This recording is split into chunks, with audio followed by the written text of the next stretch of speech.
Students, कैसे हैं आप लोग? Welcome to this session.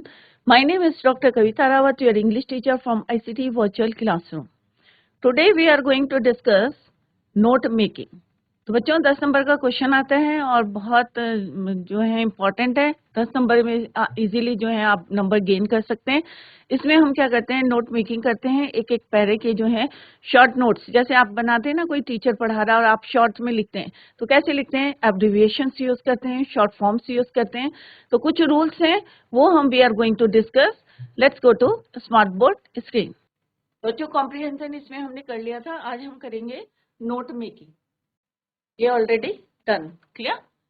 तो कॉम्प्रिहेंशन में भी मैंने आपको बताया था कि किस तरह से हमें अनसीन पैसेज को एग्जाम में आपको किस तरह से अटेम्प्ट करने हैं क्वेश्चन. ये हम ऑलरेडी डिस्कस कर चुके हैं. अगर आपको कहीं पे कोई क्वेश्चन पुट करना है, क्योंकि इसमें आप जो है इजीली आपको लर्न नहीं करना है और आप जो है नंबर गेन कर सकते हैं, मैक्सिमम मार्क्स. तो नोट मेकिंग क्या होता है बच्चों? Note making is a means to capture the key ideas of a given passage. अगर कोई आपको पैसेज है और उसमें जो है आपको मेन पॉइंट्स जो हैं आप उसमें से लिखेंगे. तो जैसे हम लेक्चर दे रहे हैं, तो पूरा लेक्चर तो आप नोट नहीं करेंगे, तो उसके लिए क्या करेंगे, आप जो है की पॉइंट्स को आप नोट करेंगे. तो note making is a means to capture the key ideas of a given passage in an easily readable, logically structured format. ये नहीं कि हम पूरा लिखेंगे, उसमें से जो मेन पॉइंट्स होंगे, लॉजिकल पॉइंट्स होंगे, उन्हीं को जो है हम लिखेंगे. The main purpose of key to abbreviation is to facilitate understanding for the others readers to. अब नोट ऐसे बनाने चाहिए कि जो दूसरा भी उसको इजीली रीड कर सके. Thus note making can be a wonderful tool to take notes in class. अब अगर आपके नोट्स होंगे, पूरी कॉपी तो आप लेके नहीं जाएंगे, या आपको रिवाइज करना है बिफोर योर एग्जाम, तो आप क्या करेंगे, अपने नोट्स को it is easy to carry. Notes को क्या है, आप इजीली कैरी कर सकते हैं, शेयर कर सकते हैं. Share notes with each other and even revise for an exam. Exam में आप कॉपी नहीं ले जाएंगे, बुक नहीं ले जाएंगे, तो सिंपल से अगर आपने नोट्स बनाए हैं, प्रिपेयर करे हैं, तो इट इज इजी और इजी टू कैरी, शेयर करने के लिए सही है to each other and even revise for an exam. अब क्या क्या टिप्स हैं इसके? Let's discuss the tips to prepare for note making and summary. Prepare notes using phrases. अब इसमें आप जो है क्या करना है, पूरे सेंटेंस नहीं लिखने हैं आपको, फ्रेजेस लिख सकते हैं. फ्रेजेस क्या होते हैं बच्चों? Group of words. तो आप क्या कर सकते हैं कि अगर आपको मेन पॉइंट्स लिखने हैं, तो आप क्या करेंगे, prepare notes using phrases, group of words only and never use complete sentence. जैसे अभी मैंने बताया कि लंबे सेंटेंस आपको नहीं लिखने, टू द पॉइंट लिखना है आपको एग्जाम में. और फ्रेजेस, ग्रुप ऑफ वर्ड्स को लिख के आप जो है अपने आप जो है अंडरस्टूड होता है कि कंप्लीट सेंटेंस क्या होगा. Don't use complete sentences. The topic of each paragraph is the main point. अब एक एक पैराग्राफ लेना है. सपोज आपने जो है 1 पॉइंट लिया है नोट मेकिंग में, तो आप क्या करेंगे, पहले हेडिंग लिखेंगे, उसके बाद 1.1, 1.2. ये इसका क्राइटेरिया होता है how to make the notes. तो अभी हम लिखेंगे तब बताएंगे. और जब दूसरा पॉइंट लिखेंगे, दूसरा पैराग्राफ, तो सेकेंड पॉइंट लिखेंगे, फिर देन 2.1, 2.2, 2.3. इस तरह से आपको नोट्स बनाने हैं. Central theme and the ideas affiliated to it are the sub points. एक पहले मेन पॉइंट होगा और उसके जो सब पॉइंट्स लिखेंगे आप. जैसे 1 जो है आपका एक मेन पॉइंट हो गया, उसके बाद 1.1, 1.2. सिमिलरली 2 में मेन पॉइंट लिखेंगे, फिर 2.1. इस तरह से आपको लिखने हैं depending on the concept in the paragraph. Clear? Sub points should be limited to 5. जो हम सब पॉइंट्स बनाएंगे शुड बी लिमिटेड टू 5, 4, 5. इससे ज्यादा पॉइंट्स जो है नहीं बनाते एक पैराग्राफ में. ईच सब point may or may not have supplementary ideas which become sub points. Do not give examples to support the main ideas. main ideas को देने के लिए example use नहीं करने, sub points को use करना है. Provide an appropriate title for the notes and the summary. एक क्वेश्चन होता है कि आपको एक जो है appropriate title देना है उस पैराग्राफ के लिए, तो वो आपको पढ़ के जो है आप डिसाइड कर सकते हैं. And the summary include a minimum of 4 to 6 distinctly different recognizable short forms only necessary for the longer words. आप जो है एब्रीविएशंस को यूज कर सकते हैं, शॉर्ट फॉर्म्स को यूज कर सकते हैं। You may also use symbols, अगर आप नोट्स बना रहे हैं तो सिंबल्स को जो है आप यूज कर सकते हैं, and figures for abbreviations. Underline all short forms, और उसके बाद जब आप शॉर्ट फॉर्म्स को यूज करेंगे तो नीचे आपको जो है एक टेबल में लिखना पड़ेगा कि शॉर्ट फॉर्म्स किसके लिए कौन सी यूज हुई है। Provide the key for the short forms at the end of the notes. जब आपकी शॉर्ट फॉर्म्स देंगे तो नीचे आपको जो है एब्रीविएशंस के जो है फुल फॉर्म वहां पे लिखनी पड़ेगी। Key to abbreviations cover all the important points in the passage while preparing the notes. Using all the important points in the notes, prepare a cohesive, coherent summary in about 80 words. In the summary, use third person. Third person use करेंगे हम summary में, indirect speech and the past tense wherever possible. Write the summary in complete sentences in a paragraph. अब जब summary लिखेंगे तब आपके short forms use नहीं करने हैं, ये आप जो है keep it in your mind कि डोंट यूज इनकम्प्लीट सेंटेंसेस और फ्रेजेस। फ्रेजेस आपको यूज नहीं करने, कंप्लीट सेंटेंस यूज करना है। Remember to be short and brief, to the point होनी चाहिए summary, give an appropriate title to the summary. तो बच्चों ये आपको कुछ जो है पॉइंट्स आपको माइंड में रखने हैं, यहाँ पे टिप्स दी गई हैं। अब हम जो है लेट्स डिस्कस द क्वेश्चन। यहाँ पे एक पैराग्राफ दिया हुआ है, तो यहाँ पे है read the passage given below and answer the questions that follow. तो सबसे पहले हमें देखना है कि first para, let's see the questions. पहले हम देखते हैं कि क्वेश्चंस क्या है रिलेटेड टू दिस पैसेज। तो फर्स्ट क्वेश्चन है बच्चों, on the basis of your reading of the above passage make notes. क्योंकि हम नोट मेकिंग का कर रहे हैं तो यहाँ पे क्या करना है आपको, make notes on it using headings and sub headings. Use recognisable abbreviations. अब यहाँ पे बोला है कि आप जो है एब्रीविएशंस को यूज कर सकते हैं वेयर एवर नेसेसरी। क्लियर? तो देखते हैं हमारा फर्स्ट पॉइंट क्या बनता है बच्चों। तो फर्स्ट पॉइंट क्या है बच्चों, effective speaking depends on effective listening. अब इफेक्टिव स्पीकिंग क्या है कि अगर मान लो मैं बोल रही हूँ और आपकी समझ में नहीं आ रहा है तो लिसनर भी जो है उतना ध्यान नहीं देगा। तो इफेक्टिव स्पीकिंग जो हमारे बोलने का वे होता है, समझाने का तरीका होता है, डिपेंड्स ऑन इफेक्टिव लिसनिंग। तो सुनने वाले के ऊपर भी जो है डिपेंड करता है कि ऑन इफेक्टिव उसकी कितनी समझ में आ रहा है। It takes energy to concentrate on hearing and to concentrate on understanding what has been heard. Incompetent, तो पहली हेडिंग क्या आएगी बच्चों हमारी, इफेक्टिव स्पीकिंग डिपेंड्स ऑन। अब हमारी हेडिंग क्या हो गई, पहली हेडिंग क्या है आपकी, इफेक्टिव। अब हमने यहाँ पे क्या है, एब्रीविएशन लिया है EFF। किसके लिया है, इफेक्टिव के लिए। तो इफेक्टिव स्पीकिंग डिपेंड्स ऑन, अब किस चीज पे डिपेंड करता है, एक पॉइंट तो हमने पढ़ लिया था इफेक्टिव लिसनिंग। दूसरा पॉइंट भी हमने पढ़ा अभी, concentration on listening, concentration on understanding what you here. अब कोई बात बोल रहा है तो किस किस पे डिपेंड करता है, कंसंट्रेट ऑन हियरिंग और concentrate on understanding what has been heard या व्हाट हैज बीन हर्ड, क्या आपको सुनाई दे रहा है। तो यहाँ पे क्या होगी हमारी, ये मेन हेडिंग होगी और इसकी सब हेडिंग क्या है, इट डिपेंड्स ऑन। एक तो क्या है, हमें एक गुड इफेक्टिव लिसनर होना चाहिए, कंसंट्रेट ऑन हियरिंग। तो कैसे लिखना है बच्चों, let's see. First point is your effective speaking depends on, किस पे डिपेंड करता है फर्स्ट पॉइंट। तो आपको कैसे लिखना है, 1.1, 1.2, 1.3। तो फर्स्ट पॉइंट क्या है, 1.1 effective listening.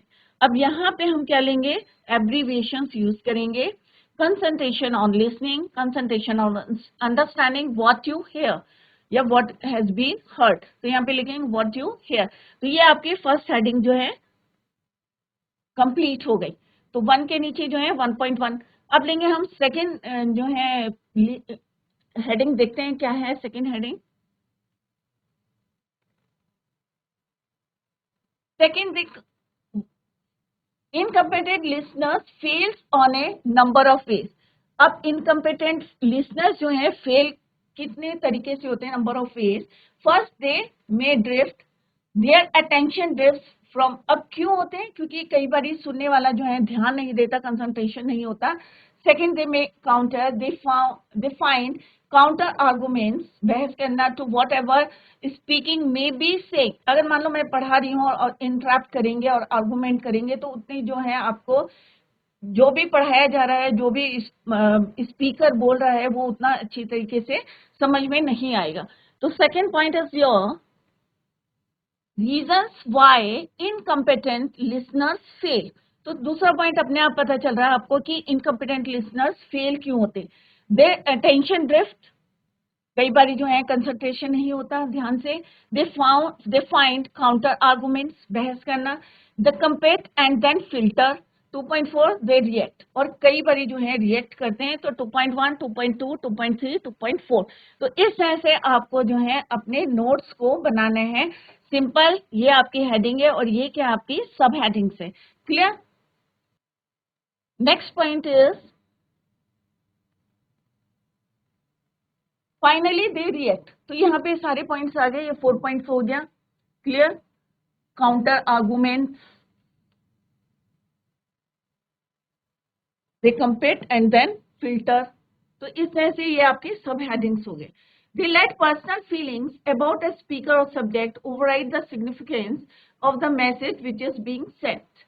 What can a listener do to be more effective? अब लिसनर को क्या क्या कर सकता है टू बी मोर इफेक्टिव, जिससे वो जो है मोर इफेक्टिव हो। तो उसके वेज है। तो नेक्स्ट हेडिंग क्या होगी बच्चों आपकी? Ways for a listener to be more effective. Clear? More effective.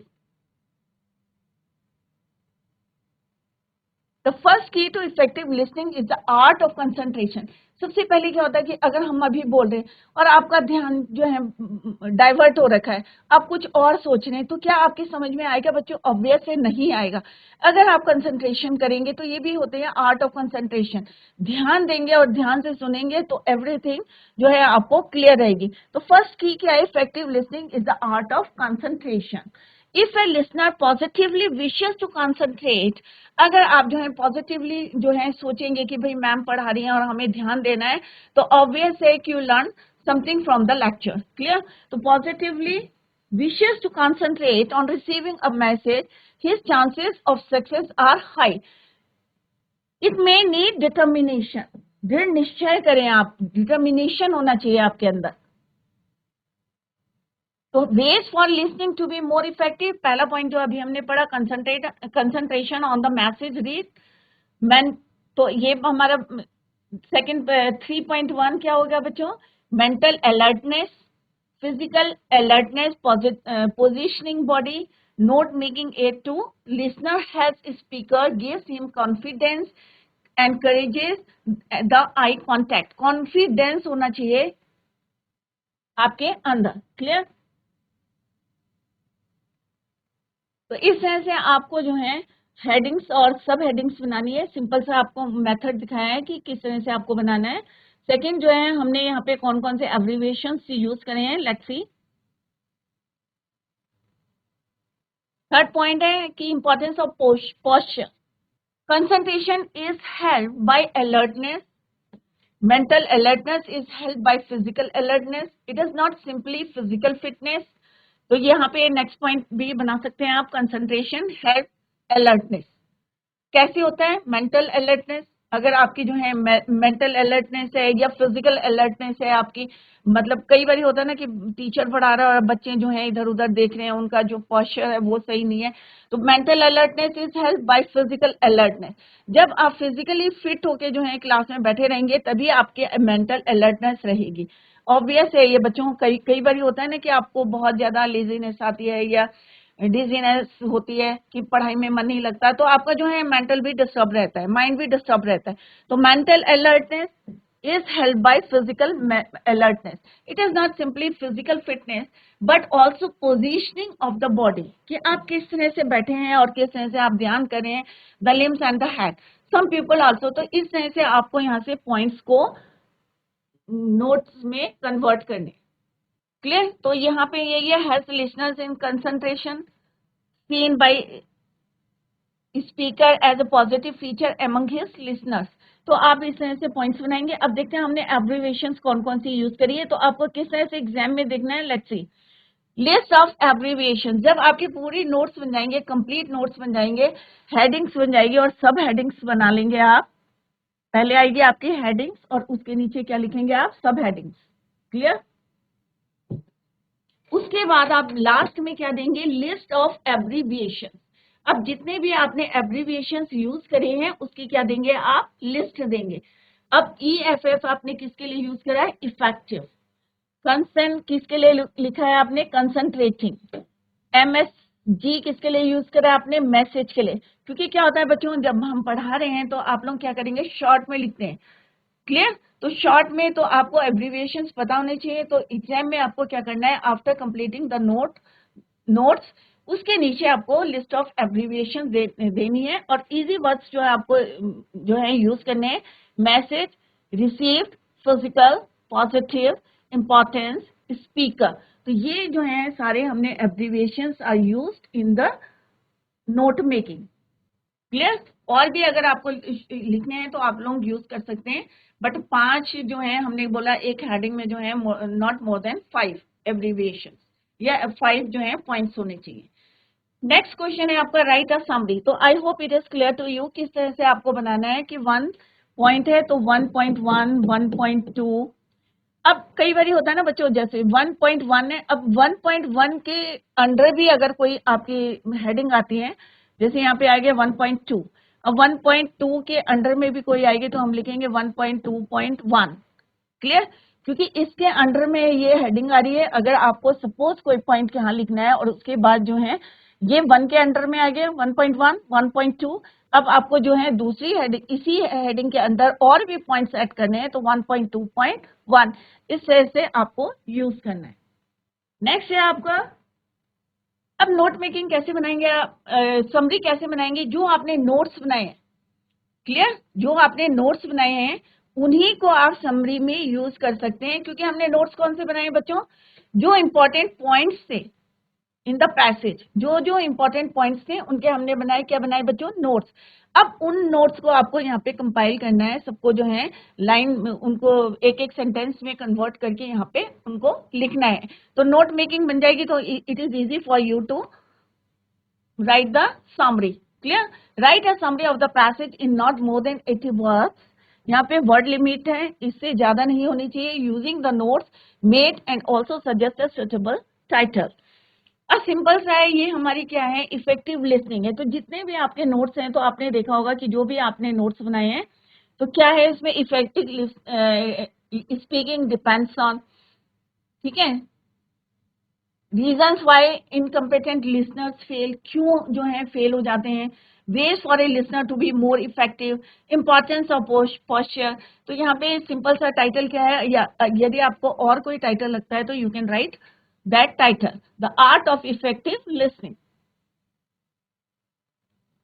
The art of effective listening. अगर आपको और कोई सजेस्ट करना है तो आप उसको भी लिख सकते हैं। समरी में क्या है, सेम है जो हमने अभी लिखा, effective speaking and effective listening are two sides of the same coin. जैसे हम कहते हैं ना, एक सिक्के के दो पहलू। तो यहाँ पे भी क्या है कि अगर इफेक्टिव स्पीकिंग है तो इफेक्टिव लिसनिंग, दोनों जो है सही होने चाहिए। कि अगर बोलने वाला सही है और सुनने वाला सही है तो आप जो है ज्यादा से ज्यादा जो है उसमें लर्न कर सकते हैं, गेन कर सकते हैं पॉइंट्स। Both equally important. जितना इंपॉर्टेंट इफेक्टिव स्पीकिंग है, बोलना है, उतना ही इंपॉर्टेंट क्या है, effective listening. An incompetent listener will fail. अब देखो सेकंड पॉइंट हमने बच्चों यही लिखा था कि incompetent listener will always fail as he drifts away. अब हमने यही पॉइंट्स जो है सब पॉइंट्स में लिखा था, he drifts away from counters, competes and finally filters. यही पॉइंट्स लिखे ना बच्चों, और यही हमने समरी में भी यूज करें। तो आप कंफ्यूज ना करें और बिल्कुल घबराएं नहीं कि कभी हमें नोट्स बनाने हैं, कैसे बनाने हैं करके। तो इस तरह से आपको जो आपने नोट्स बनाए हैं उन्हीं को यहाँ पे सेंटेंस में आप यूज कर सकते हैं। An incompetent listener will always fail as he drifts away from counters, competes, and finally filters what the speaker is saying. To be a good listener, third point हमारा यही है कि उसको क्या चीजें जो हैं चाहिए गुड लिसनर को. To be a good listener concentration is important combined with mental as well as physical appearance या अलर्टनेस. फिजिकली आप अपीयर्ड हैं बट मेंटली आप नहीं है, तो ये दोनों जो है, ये भी जो है, अगर आप फिजिकली जो है सुबह आप अगर नहा धो के बैठे हैं तो आप कैसे रहेंगे, फ्रेश फील करेंगे, आपका माइंड भी जो है बिल्कुल फ्रेश रहेगा.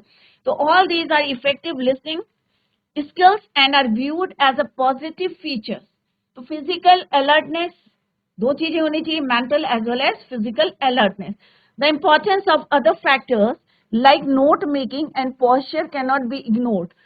अगर हमें जो है और कौन कौन से फैक्टर्स हैं important, like note making and posture can not be ignored, हम उनको इग्नोर नहीं कर सकते. All these are effective listening skills and are viewed as a positive feature by the speaker among his listeners. They have an impact not only on the listener but also on the speaker.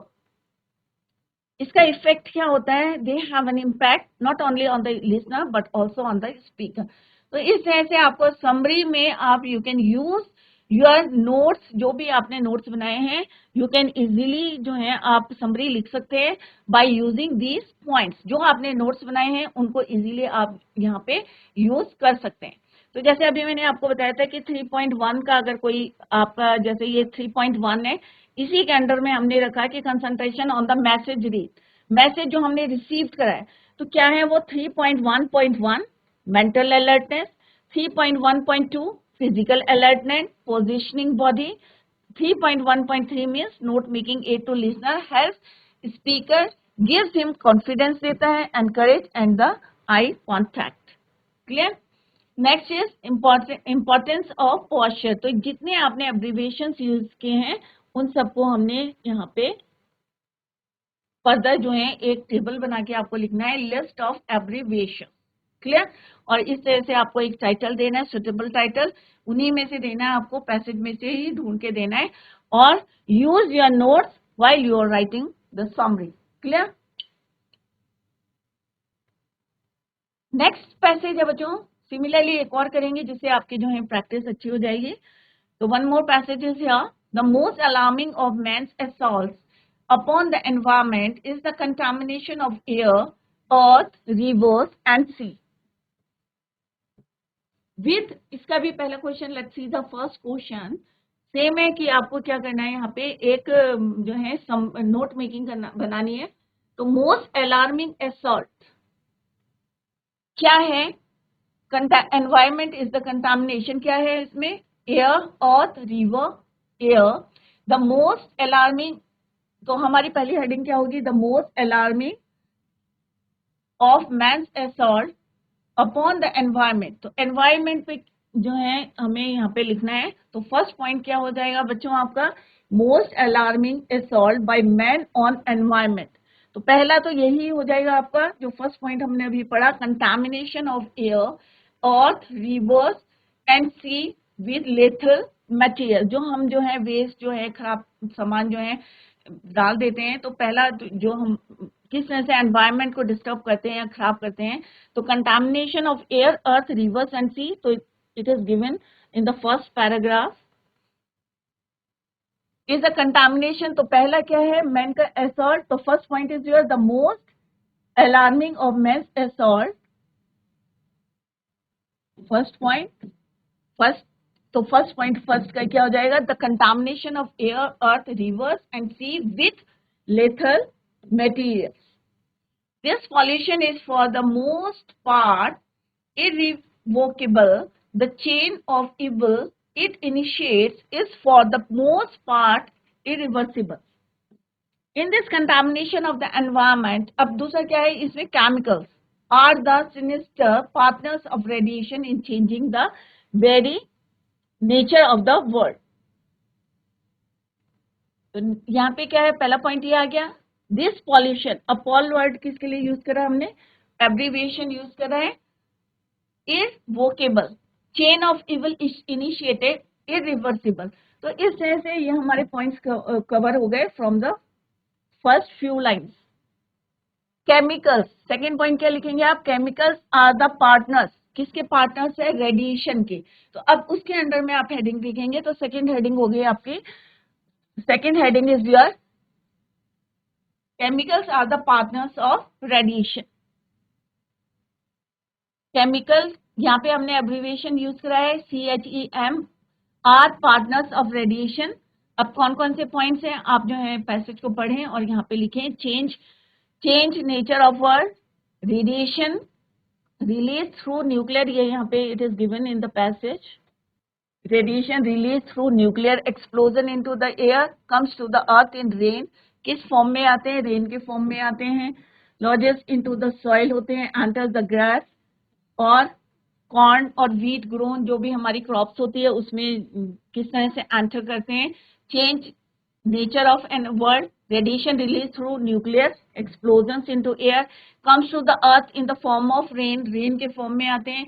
Lodges into the soil, soil में किस तरह से जाते हैं. Enters grass, आपके जो है ये दिस इज योर कॉर्न और व्हीट ग्रोन देयर. रीचेस, और हमारी ह्यूमन बॉडी में कैसे जाते हैं, तो ये सेकंड पॉइंट में आएगा कि किस तरह से chemicals are partners of radiation. और थर्ड पैरे में जो है आप देखेंगे कि कौन कौन से जो है स्प्रे जो हम क्रॉप्स में डालते हैं, तो it is also given in the passage. आपको वहां से सिर्फ आपको क्या करना है, पॉइंट्स को अंडरलाइन करना है और किस तरह से लिखना है वो आपको मेथड आना चाहिए कि 1 पॉइंट है तो 2 पॉइंट है, 1.1, 1.2, इस तरह से आपको नोट मेकिंग करनी है और इन्हीं के हेल्प से क्या करना है, आपको समरी लिखनी है. क्लियर? तो ये यहाँ पे है और this is the abbreviation. Environment means environment and pollution, chemical, organisms, airs, calcium, lab. और इस तरह से जो नोट्स बनाए हैं उन्हीं को आप यहाँ पे यूज कर सकते हैं. क्लियर? तो बच्चों नोट मेकिंग आज हमने कंप्लीट करी है. I hope it is clear to you कि कौन कौन से पॉइंट्स आपको याद करने हैं एग्जाम में, और सॉलिड नंबर मिलते हैं. इसमें भी 10 मार्क्स का होता है, तो कंपलसरी होता है ये क्वेश्चन. तो आप लोग जो है जरूर अटेम्प्ट करें. कोई भी अनसीन पैसेज आता है उससे चाहे नोट मेकिंग करनी है, समरी बनानी है, या टाइटल लिखना है, या उससे रिलेटेड क्वेश्चंस देते हैं, तो सारे क्वेश्चंस भी जो हैं आपको पैसेज में मिलेंगे. तो it is very easy for you to gain the marks. Revise करें. अगर फिर भी कोई प्रॉब्लम होगी तो आप लोग पूछ सकते हैं. और अब हम जो है सैंपल पेपर्स करेंगे. तो बच्चों that's all for today. Thank you so much. Bye. Take care. Have a nice day.